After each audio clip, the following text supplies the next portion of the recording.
A lo largo de mi corta vida, diversas interrogantes han surgido en las noches de insomnio más largas. Una de ellas es la causante de este video, aquella que durante siglos ha sido motivo de debate, y en muchas culturas, causante de guerras, persecuciones, traiciones, segregación y demás malestares. En este video expondré solo mis dudas y divagaciones acerca de la existencia de Dios. Más que llegar a una conclusión, es una exposición de ellas. Actualmente veo que en la vida diaria el ateísmo actual, más allá de entrar en una discusión centrada en la existencia de Dios, la deja en un segundo plano para transformarse como en una moda, donde se ridiculiza o repele la religión católica. Desde videos de YouTube con argumentos en contra de Dios, que suelen ser más bien críticas al cristianismo, hasta páginas de Facebook, donde el ateísmo solamente es una etiqueta política. Y lo sé de primera mano. En un principio, a los 15 años más o menos, me consideraba ateo por estos argumentos. Obviamente con el paso del tiempo mis pensamientos cambiaron y se empezaron a centrar un poco más en la existencia de Dios. Es así que, buscando despejar mis dudas, contacté con Aristarchus X, y lo que me dijo fue lo siguiente. Sí, hay un Dios y soy yo.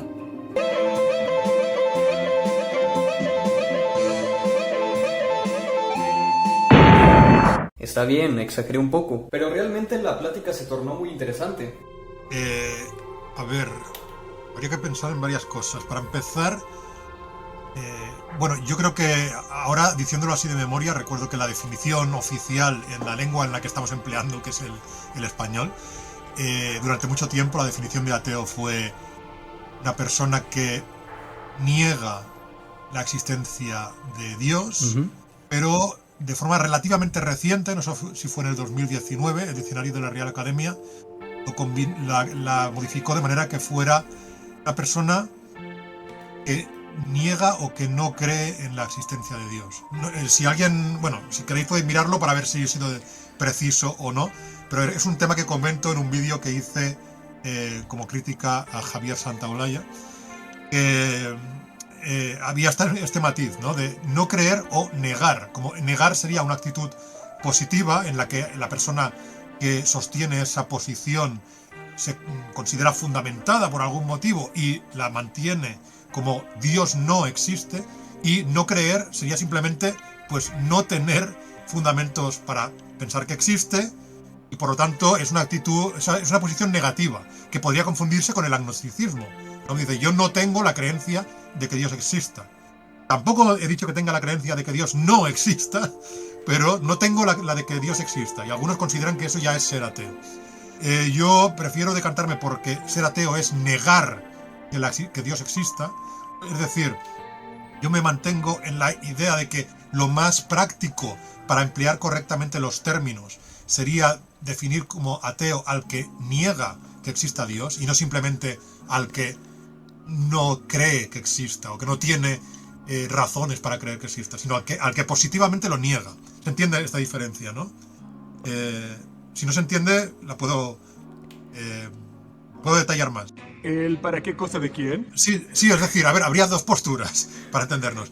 O sea, dos maneras en las que he entendido el ateísmo. Uno es negar que Dios exista, o sea, yo digo, Dios no existe. Entonces tengo que explicar por qué. Si digo Dios no existe, tengo que explicar por qué estoy diciendo eso. ¿De acuerdo?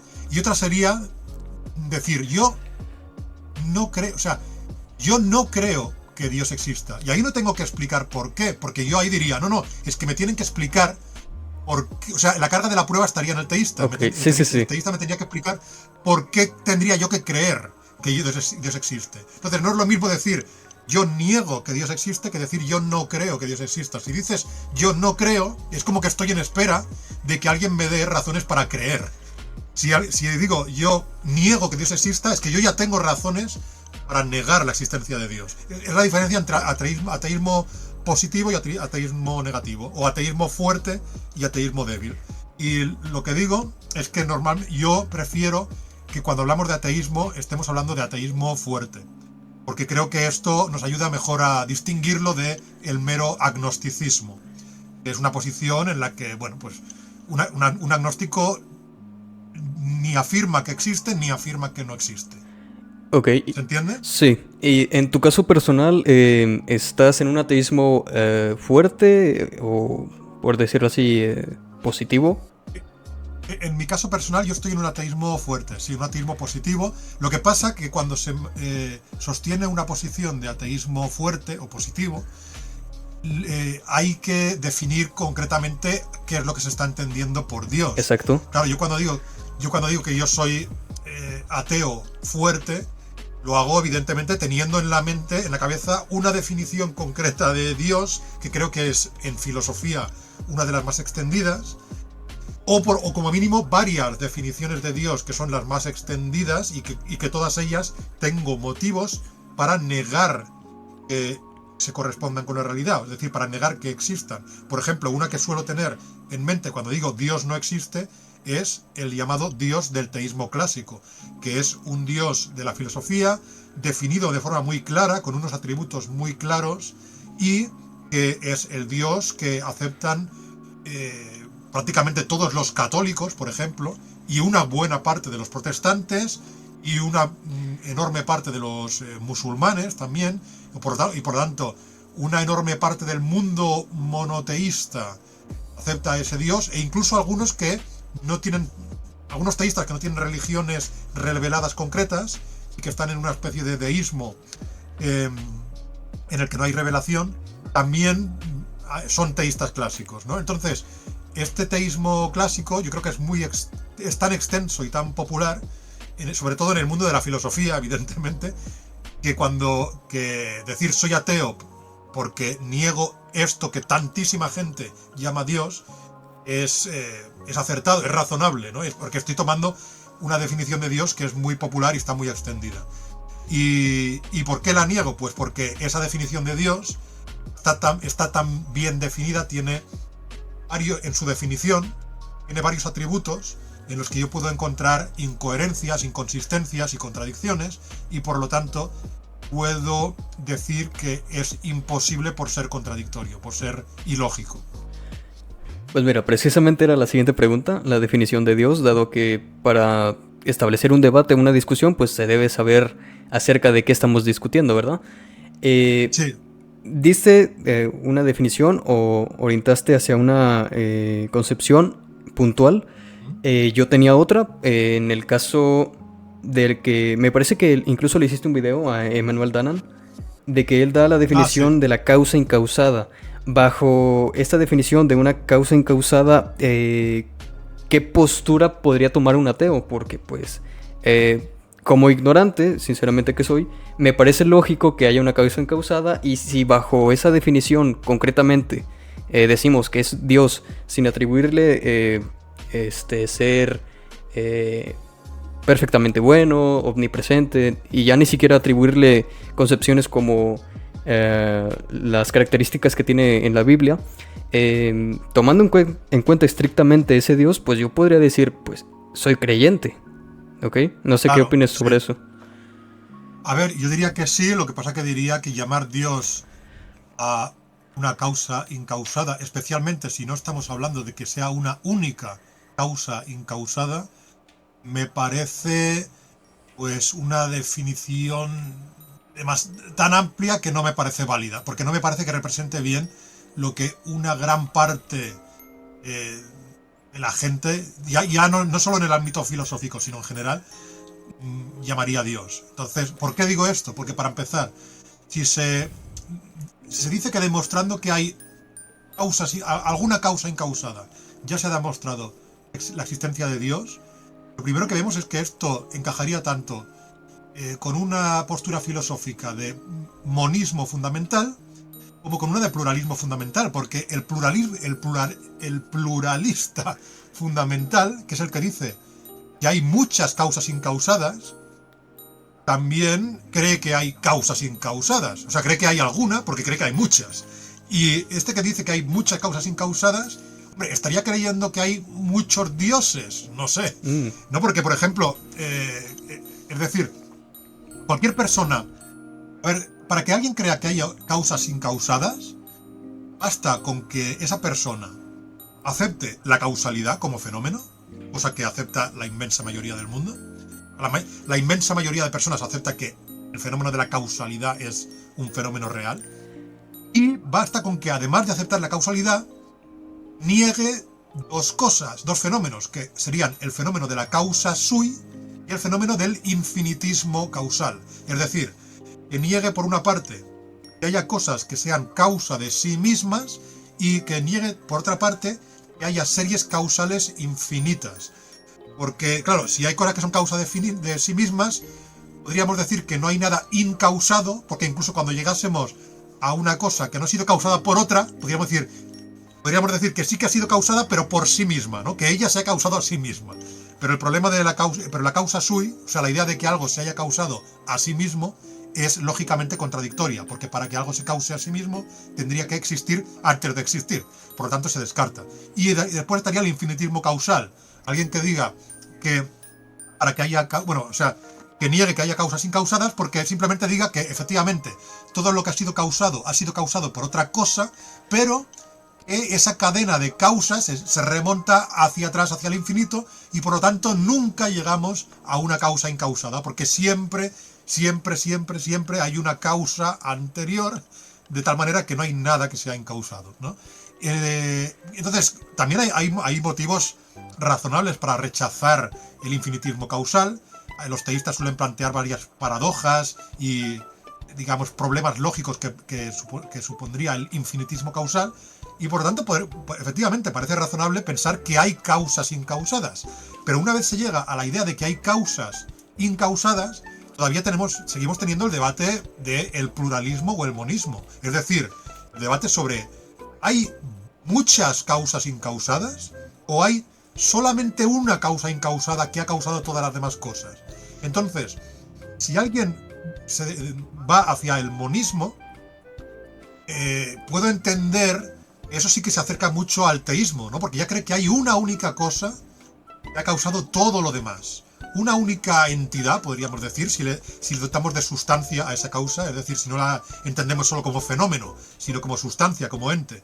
Podríamos decir que hay una única entidad que no ha sido causada por nada y que es a su vez la causa de todo lo demás, ya sea de manera directa o indirecta. Eso sería el monismo fundamental, y en este caso sí que podríamos estar hablando de, bueno, más o menos algo que algunos llamarían Dios, aunque a mi juicio todavía le seguirían faltando algunos atributos. Pero si es un pluralista, pues no sé. Los pluralistas, hasta donde yo sé, no dicen que hay muchos dioses. Simplemente dicen que por ejemplo, las partículas fundamentales son incausadas, por ejemplo, y que ya está, y que las partículas fundamentales con sus movimientos causan todo lo demás. Yo creo que esto se le puede llamar una forma de ateísmo, no una forma de teísmo, porque cree que hay cosas que son incausadas. Habías preguntado por la definición de Dios, sí, y habías comentado una que daba Danan, que era sí, una causa incausada, ¿no? Uh-huh. No sé si había dado esa Danan, pero bueno, supongamos que sí. En todo caso, yo lo que diría es que en el teísmo clásico se le suena, como tú bien sabrás, además de que, para que le llamemos Dios, sea una causa, o sea un ser no causado por nada, y que a su vez sea causa de lo demás, causa directa o indirecta de todo lo demás. Además de eso, como mucha gente sabrá, se le suelen conceder unos atributos, como por ejemplo la personalidad, es decir, Uh-huh.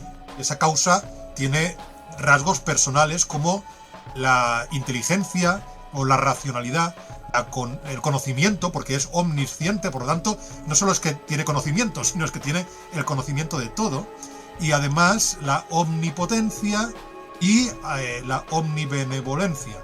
De hecho, hay muchos argumentos ateos que, si no se entienden estos atributos, ni siquiera funcionarían. Por ejemplo, el famoso argumento de Epicuro, basado en el de, bueno, después reformulado por Lactancio, que es el argumento del problema del mal, que intenta mostrar como contradictorio o incompatible la idea de un Dios que sea al mismo tiempo omnipotente y perfectamente bueno, con este mundo en el que existe el sufrimiento y el mal.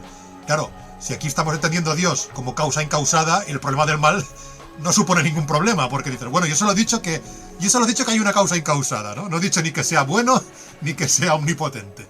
Entonces, el problema del mal funciona como argumento ateo desde el momento que se entiende el Dios del que hablamos tiene los atributos del teísmo clásico, que entre otros incluyen la omnibenevolencia y la omnipotencia. Y además se entiende que eso es incompatible con el mal. Después de establecer estas definiciones, pasé a preguntarle lo que pensaba acerca del arquetipo típico de lo que es ser un ateo. Pues a ver, yo de entrada creo que lo primero que se me ocurre es que quizá tendríamos que dejar de asociar ateísmo con rechazo a las religiones reveladas que están en los libros sagrados, y ponerlo como dos cosas aparte. O sea, yo hago las dos cosas, evidentemente, y de hecho muchas veces he dicho que incluso si yo terminase siendo teísta porque me convencieran los argumentos filosóficos del teísmo clásico o algún argumento filosófico de William Lane Craig, ¿no? Pues incluso si yo pasase a ser teísta en ese sentido, seguramente seguiría rechazando que sea verdad que la Biblia sea la palabra de Dios, por ejemplo, ¿no? Es decir, es importante hacer esa separación, porque mucha gente que yo veo que va por ahí diciendo, no, yo soy ateo porque ¿cómo puede ser que el arca de Noé cupieran todos estos animales, ¿no? O yo soy ateo porque sí, porque el diluvio universal es una tontería que nunca pasó, o porque la evolución demuestra que Adán y Eva no tiene sentido. Y entonces, claro, muchas veces hay gente que dice, yo soy ateo porque alguna parte muy claramente mitológica y falsa de las escrituras me parece una tontería y me parece que la ciencia lo ha desmentido. Y yo creo que bastaría con decir, yo rechazo que esta religión sea verdad, ¿vale? O sea, yo rechazo que estas escrituras sean la palabra de Dios, es lo que hago yo, ¿no? Pero no tiene que ver con el ateísmo, o por lo menos no como se suele entender en filosofía, que es donde se suele manejar más estos conceptos de teísmo o ateísmo, porque, claro, llamar a alguien, decir que eres ateo solo porque rechaces alguno de esos mitos, pues me parece excesivo para decir que... Y si no puedes ser ateo porque no te convencen ni el tipo de argumentos ateos filosóficos que, por ejemplo, podría dar yo, o que podría dar algún filósofo relevante como Joe Smith, o Graham Oppy, y tampoco puedes ser teísta porque tampoco te convencen los argumentos de Craig o de Fesser, pues dices que eres agnóstico y no pasa nada. Y dices que, sí, mira, soy agnóstico, pero lo de la Biblia no me lo creo. Y lo de la Biblia lo rechazo y no voy a apoyar pues nada en base a una supuesta autoridad de la Biblia. Pero soy agnóstico porque respecto a estas ideas filosóficas no tengo una posición clara. Pero hay muchos ateos, o muchos que se autodenominan ateos, y que no tienen argumentos claramente para ser ateos porque no han ahondado en estas cuestiones filosóficas, y que no se atreven a tener la humildad de decir, pues mira, yo de momento soy agnóstico porque no me convence ni una cosa ni la otra. Porque creen que si dicen que son agnósticos le estarán dando demasiada fuerza a los teístas. Vivimos en una generación donde se nos incita a inflar nuestro ego, entonces tal vez por eso es muy atractivo ser ateo. Es cierto, sí, sí.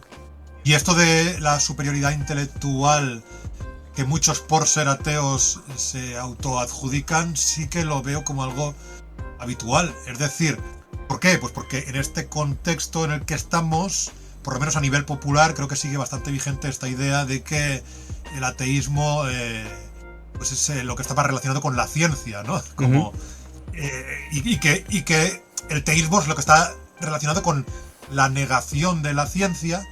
Porque claro, al teísta se le relaciona, por ejemplo, con el creacionista que niega la evolución, o incluso con el terraplanista, sí. Porque hay muchos terraplanistas que toman incluso, ¿no? Yo lo he visto esto en Oliver Ibáñez, uno de los terraplanistas más importantes, tomando la Biblia como referencia para afirmar sus ideas terraplanistas. Entonces, claro, es muy fácil considerar que el teísta es el tonto, el cavernícola, que cree en estas ideas pues bastante fácilmente desmentibles por la ciencia, y que por lo tanto el ateo pues está en el bando de la ciencia y de la razón y de la lógica, y por lo tanto es más inteligente.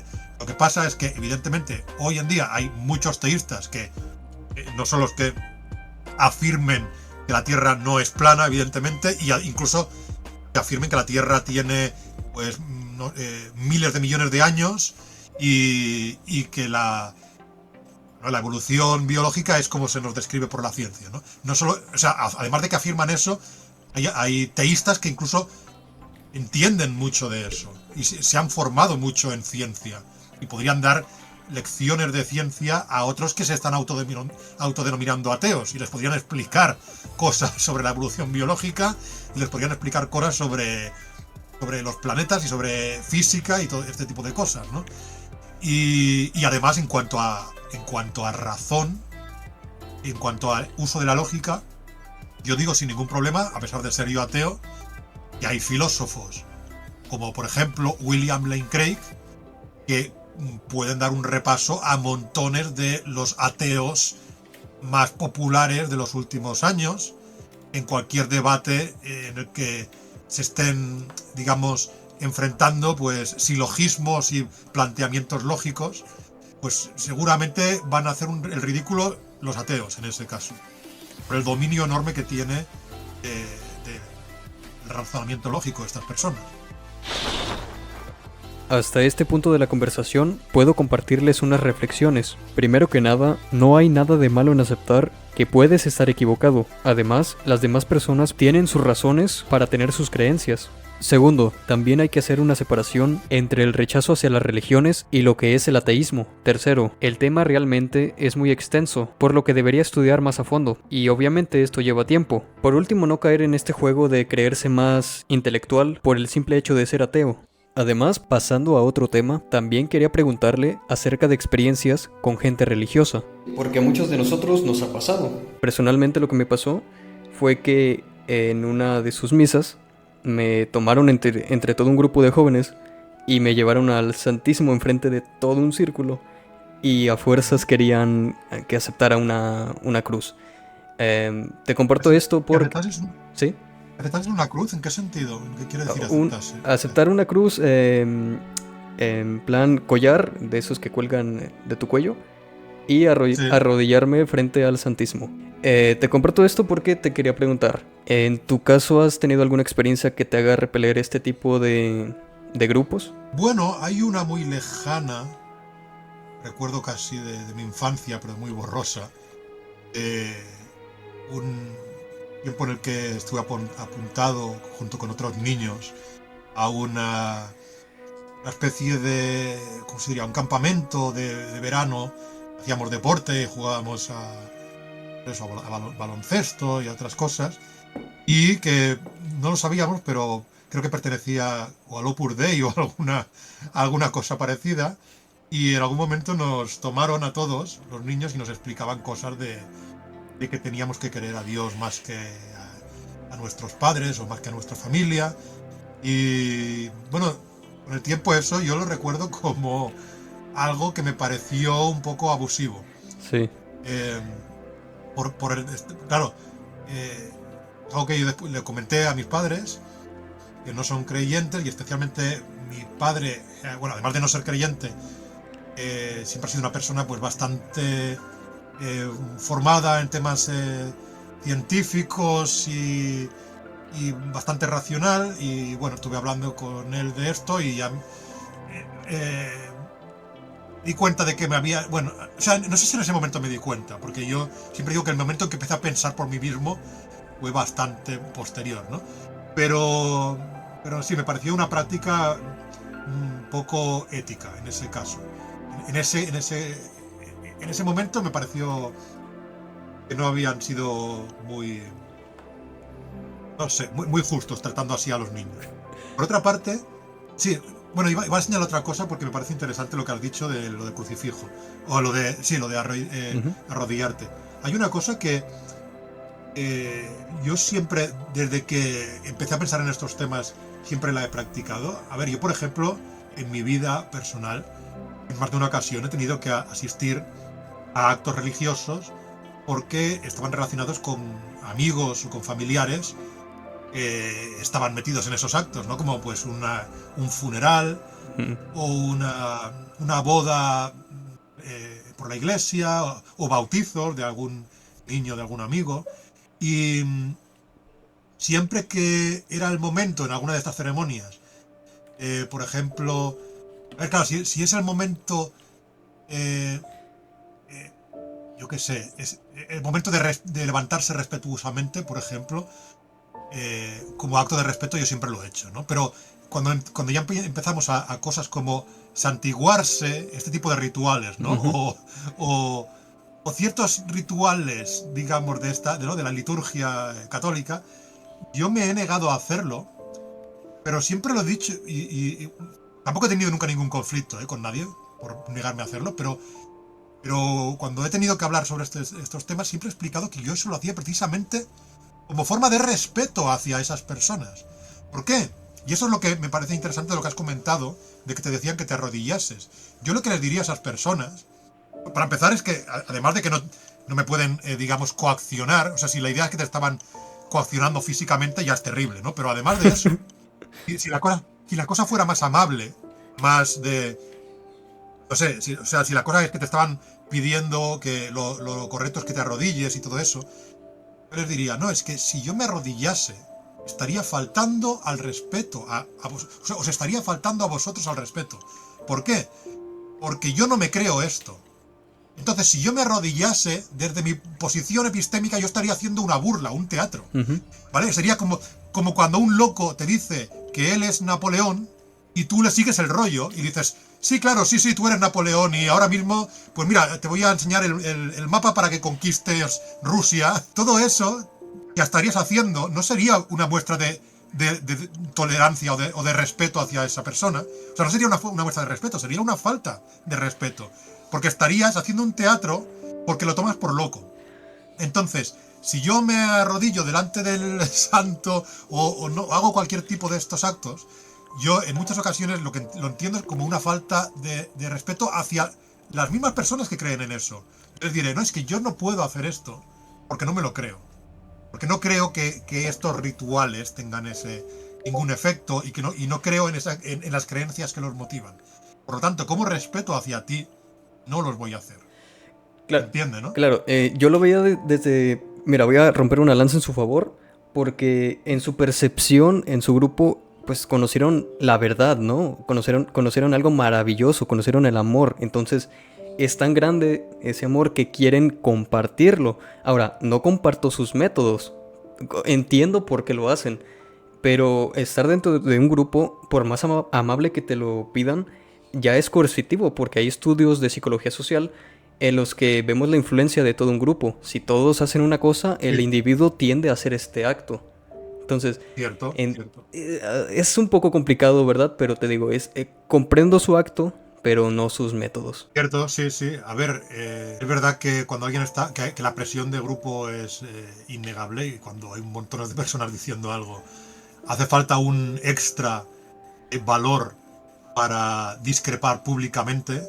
Otra cosa porque, bueno, a veces pensamos, si todo el mundo está diciendo esto, a lo mejor sea que estoy equivocado yo y a lo mejor es que soy tonto, o incluso aunque esté seguro de que no, pues el hecho de que muchos vayan a pensar que soy tonto, que soy equivocado, o que muchos vayan a pensar que soy mala persona, pues es algo que me disuade de hacerlo. Y esto no pasa solo con la religión, sino que pasa con muchas ideas que, por ejemplo, se consideran políticamente incorrectas, ¿no? Entonces, hay una corrección política seguida por mucha gente y cuando tú dices algo que discrepa ¿no? que choca contra eso, pues sabes que mucha gente te va a mirar mal y ni siquiera te van a coaccionar de manera expresa, pero esa desaprobación por parte de la masa tiene efectos muy disuasorios en la gente, sí, eso es cierto. ¿Y crees que por esto la gente tiende a creer? Bueno, creo que puede haber factores. Yo diría que no, pero... Okay. Claro, yo diría que no, porque respecto a lo que se llama creencia, respecto a la creencia, yo me inclino por una postura filosófica llamada involuntarismo doxástico. Es la postura filosófica según la cual las creencias no se pueden decidir, sino que o se tienen porque tus intuiciones y tus evidencias empíricas y tus razonamientos te conducen a ellas, o no se tienen porque nada de eso te conduce a ellas. Otra cosa es lo que finjas, pero la creencia sincera, o sea, la creencia yo lo entiendo como creencia sincera. Otra cosa es que sí, efectivamente, habrá gente que no cree, pero que finge creer, o por lo menos, sí, o sea, que dice que cree, incluso a veces intentando también engañarse a sí mismo, porque es verdad que a veces la línea no está tan clara. Hay gente que no solo le dice a los demás que cree, sino que se dice a sí mismo que cree, porque en ellos tiene un enorme peso el deseo de que sea verdad. Pero la creencia sincera tiene que ser creencia basada en evidencias y en razonamientos. Y tengo algunos argumentos bastante persuasivos para demostrar que lo razonable es entender así la creencia, como que tiene que ser creencia de verdad. Y entonces, claro, sí, gente, claro, de hecho, mira, cuando me has comentado esto de que ellos, estos teístas a los que te refieres, estos cristianos, por ejemplo, para ellos esa es la verdad, y que ellos cuando intentan que tú también participes en sus ritos y todo eso, es como un supuesto acto altruista, porque creen que es algo bueno para ti. Pero yo les diría, a ver, si no me lo creo sinceramente, no va a ser bueno para mí. O sea, no va a ser bueno para mí que yo haga un teatro. No va a ser bueno para mí que, no estando yo convencido, me arrodille aquí y finja estar convencido. Esto es un poco, precisamente, es lo que decía, para que veáis que puedo citar a cristianos con posturas muy razonables. Es lo que decía, por ejemplo, Fray Hernando de Talavera en los tiempos de Isabel la Católica, cuando se puso la Inquisición en España. Él era un clérigo, o sea, él era creo que era un monje, ¿qué tipo era? Bueno, no me acuerdo, Jerónimo, de la orden de los Jerónimos o algo así. Y era el confesor de la reina, y él era contrario a la Inquisición. Él argumentaba que cuando se convertía alguien al cristianismo tenía que ser desde el convencimiento sincero. O sea, que no tenía sentido forzar mediante el miedo al castigo a la gente a ser cristiano o a presentarse como cristiano. Porque claro, hay que recordar que la Inquisición se combinó con la expulsión de los judíos. Y incluso, bueno, había zonas en las que anteriormente también se expulsarían los moriscos, que eran, o sea, había un territorio en España que era prácticamente todos tenían que ser católicos, cristianos católicos, y la Inquisición funcionaba pues como una institución coactiva, porque castigaba mediante penas a los que incurrían en herejía. Pero este monje, Fray Hernando de Talavera, decía que había que convencer realmente a la gente. Entonces, si a ti un grupo de cristianos, por una supuesta buena voluntad, te dice, no, es que vamos a obligarte a que te arrodilles aquí, vamos a presionarte para que hagas estos ritos y para que sigas nuestro rollo, porque somos buenas personas, yo les diría, es que no tendría ni siquiera sentido, porque lo estaría haciendo de manera falsa. Si no me convencéis de verdad, lo estaré haciendo de manera hipócrita y falsa. Cosa que, por cierto, tampoco debería contentar a vuestro Dios. Porque, ¿acaso Dios quiere gente que finja falsamente creer en su existencia y creer en su supuesta revelación? Ese es el tipo de... Y además que lo crea por por motivaciones totalmente egoístas. Ya sean terrenales o ultraterrenales. Es decir, ya sea que... Pero que no lo creería de verdad, ¿no? Pero que una persona que finja creer en Dios por castigos terrenales, es decir, por la Inquisición o por algún castigo social, o por castigos ultraterrenales como pueda ser el infierno y todo eso, ¿no? La apuesta de Pascal famoso. Hey, ¿qué tal? Esta plática todavía no termina. Aproximadamente son 2 horas de grabación, por lo que voy a dividir el video. Agradecería que estuvieras al pendiente de los siguientes videos que voy a subir, dado a que tratamos bastantes temas interesantes. Por hoy hemos terminado. Nos vemos hasta la siguiente.